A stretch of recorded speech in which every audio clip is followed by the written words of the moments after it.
sign up for both of them. Obviously, yeah. Yes. No question. I don't want any questions. No.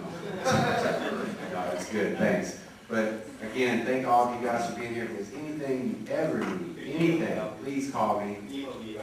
Let any of us know. A few things that we've already done. What was the first thing? The First Thursdays. I know we have presents out at First Thursdays. Of course, there's no other presidential candidate names out there at all. People are very welcoming to conversation. Come up and talk to us. We pass out a lot of flyers. There's a lot of good feedback. ROT, motorcycle rally, that was very interesting. That was very interesting. But what a group of people out there. You know, we walking around, we had huge 4x8 Ron Paul signs. And of course, the main thing we heard was, who the hell is Ron Paul? But that's better than hearing some of the alternatives, you know. So we had a great conversation out there. We were out there at the, what's that place called? Decker, off of Decker Lake. Expo Center. We plastered up Ron Paul Revolution signs and just watched people walk by and go, Ron Paul, you know. So just getting the name out there, you know, the big part of this right now is name recognition. So that's a little things mean a lot. What else do we have?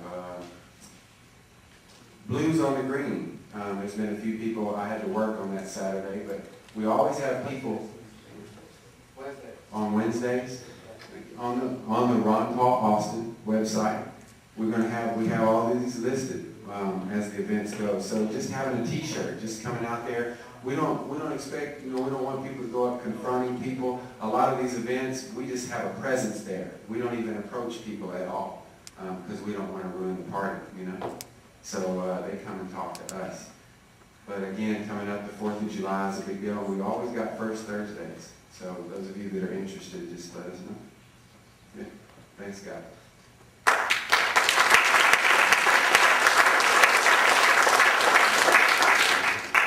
Did Jason show up here? Jason is not in the audience. Jason. There he is. He's behind in the corner.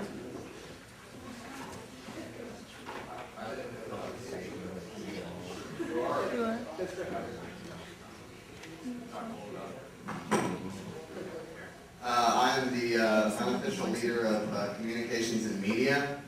As far as our current efforts, we just completed a mini outreach effort calling Iowa. A couple of things that should probably be said in regards to it that kind of fall under the auspices of some of the other groups. For those of you that are new to the Ron Paul Meetup group, you're going to find a disparity between the national campaign and the people that are official and the people that are volunteer. And it has nothing to do with the difference of opinion. It has everything to do with the law. A really interesting aspect of that is that Congressman Paul has inadvertently given clues that all of the information that we're generating and all of the efforts that we're doing, he knows about. If you saw the Neil Cavuto interview, he made an allusion to Lysander Spooner. That has to be one of the most obscure allusions in American politics. It just so happens that our outreach effort is called Operation Spooner, and we dubbed it about 3 weeks ago. And we happen to be the only group in the United States that is obtaining voter rolls from other states, free of charge.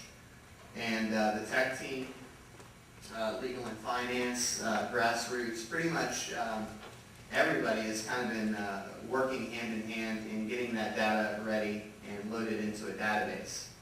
To that end, we have a list of 1.7 million voters for Iowa, and that's just the first state. And we've loaded 250,000 contacts, primarily from Polk and Story County. And the reason that we did that is the largest cluster population in Iowa. And it's also both the core, semi-periphery, and periphery of the same cluster population that's around Ames, Iowa. And that, of course, is where the straw poll occurs. The reason that this is important as far as our media and communications group is concerned, if you know anything about the American political tradition, Iowa is crucial because they have the right of first refusal in electing the president. The straw poll, on the other hand, is basically just a way for the GOP to raise money. To be perfectly honest with you, it's a complete and total racket. It is but there's a lot of media buffoonery that surrounds it. So to that end, it's very important that Congressman Paul places high in the poll. So to that end, we've loaded the data just in time, and I really would like to encourage you as a volunteer to take a leadership role where the outreach effort or Operation Spoon is concerned, because all eyes all over the country are on us. And so far as we're consolidating all of the meetup groups, and each group is going to be taking a zip code. Our group is potentially taking a zip code of 20,000 Iowans. Our mini outreach effort, we had 2,407 people, of which 1,978 were actually called. Most of those by myself. And if you know anything about that mini outreach effort already, suffice it to say that of the people that we called, roughly 2,000 people, only 6% had heard of Ron Paul in Iowa. After the phone calls, anywhere between 10 and 15 minutes, and Nathan can give his own personal testimony about his calling, because he had a couple of really cool experiences. After the call, anywhere between 37 and 42% of those people called. Closer to 37, but I like to say 42 because it's very promising, and there's a little room for error. But around about 37% said that when asked if they would vote tomorrow, who would they vote for? They said that they would strongly consider a vote for Congressman Ron Paul. So the proof is in the pudding. It's something tangible. It's something that's results driven. I know there's a lot of momentum that's built, and I plan on being part of the activity on July 3rd. And so that's essentially what we've been working on. And I really have to tip my hat to Chuck, because he was the most resistant to this idea originally in our leadership meetings. And he's been working for the past 2 days to load the data and fighting this propeller head guy in Maryland who, is, we think, bona fide lunatic. And so, a lot of thanks to Chuck and everybody else. And if you have any questions about the outreach effort, suffice it to say that we've coordinated a bunch of instructions, and we have a phone script, and we can tell you what kind of sort of works and what doesn't work. If you're into factoids, people in Iowa are really keen on 3 issues. They love talking about pro-life. They love talking about the immigration issue. In fact, a lot of people want to use illegal immigrants as cannon fodder. They've suggested that we need to kill about 10 or 20 of them. So they get very impassioned in making their points.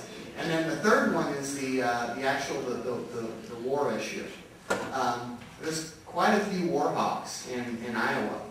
The minute that you tell them that we didn't go in there under the auspices of the Constitution, as Mr. Robert Morrow likes to point out, and that we went under the auspices of a UN resolution, you can almost hear them scratch their head and they go, really? And typically that's when you find the tipping point, and it's all good. So I'll shut up because I have a problem with brevity. If you'd like to talk to me after our hallowed meeting, I'd be more than happy to answer some questions. Thank you, Jason.